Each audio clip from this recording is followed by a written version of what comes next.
কি গো সোনা ভাই বোনেরা, সব ভালো তো? আজ রান্নাঘরে হবে এক ঐতিহাসিক কাণ্ড। আমরা যারা বাংলার বাইরে থাকি তাদের কাছে শীতের দুপুরে এক বাটি নলেন গুড়ের রসগোল্লা পাওয়া মানে লটারিতে জ্যাকপট জেতা।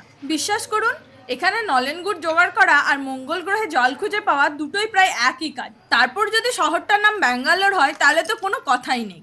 যাই হোক, অনেক কাঠখড় পুড়িয়ে অনলাইনের অলিতে গলিতে গোয়েন্দাগিরি করে অবশেষে যখন এই অমূল্য রতন হাতে পেলাম, তখনই ঠিক করলাম আজ আর কারো আশায় বসে না থেকে বাড়িতেই বানাবো বাঙালির প্রাণের প্রিয় নলেন গুড়ের রসগোল্লা।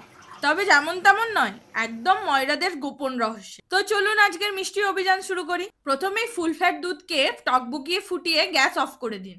এখনই ভিনিগার দেবেন না কিন্তু, দুধটাকে 2-3 মিনিট একটু জিরিয়ে নিতে দিন।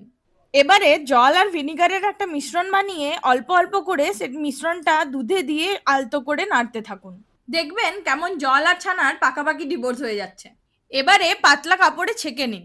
ছানাটা ঠান্ডা জলে ভালো করে স্নান করিয়ে নিন, যাতে ভিনিগারের টক ভাব একদম না থাকে। 1 ঘন্টা ঝুলিয়ে রাখুন, বেশি শুকিয়ে ফেলবেন না যেন, ভেতরে একটু ময়েশ্চার থাকা মাস্ট। এবার ছানাটাকে থালায় নামিয়ে শুরু করুন বডি মাসাজ।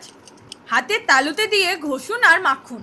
আর ঠিক এই সময় এতে দিয়ে দিন সামান্য একটু সুজি, যাতে আমাদের রসগোল্লাগুলো রসে গিয়ে খুলে না যায়। ততক্ষণ মাখুন যতক্ষণ না ছানা মাখনের মতো নরম আর মোলায়েম হচ্ছে। যখন দেখবেন হাতে তালুতে তেলের মতো ভাব আসছে, তখন বুঝবেন কেল্লা ফতে। এবার ছোট ছোট গোল্লা বানিয়ে নিন।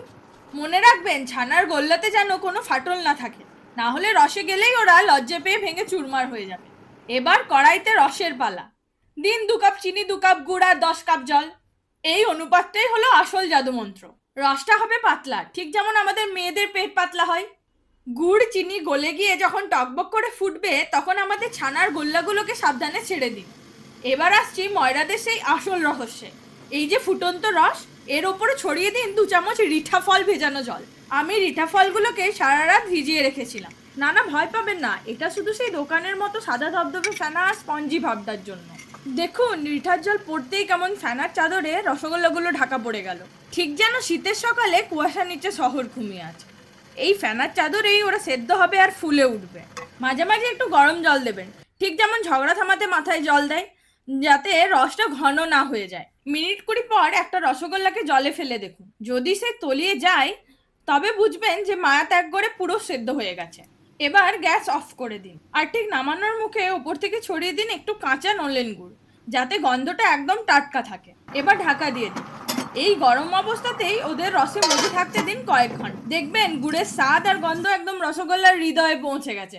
এবার ধৈর্যের বান ভাঙার পালা। দেখুন রসগোল্লাটা কেমন রসে টইটুম্বুর হয়ে আছে। আলতো করে চাপ দিলে সব রস বেরিয়ে যাচ্ছে, আবার ছেড়ে দিলেই নিজের জায়গায় ফিরে আসছে, একেবারে স্পঞ্জের মতো। উফ, মুখে দিলেই নলেন গুড়ের সেই রাজকীয় গন্ধ আর ছানার তুলতুলে ভাব। ব্যাঙ্গালোরের বুকে বসে ঘরে এই স্বাদ পাওয়া মানে জীবনটা সত্যিই সার্থক মনে হওয়া। মনে হচ্ছে এক টুকরো স্বর্গ সরাসরি পাতে নেমে এসেছে। আপনারা যদি রসগোল্লার ফুল ভিডিও চান, সেক্ষেত্রে কমেন্ট করে জানাবেন। আর ভিডিওটা ভালো লাগলে অবশ্যই কমেন্ট করুন, লাইক করুন আর সাবস্ক্রাইব করুন। দেখা হচ্ছে পরের ভিডিওতে। টাটা।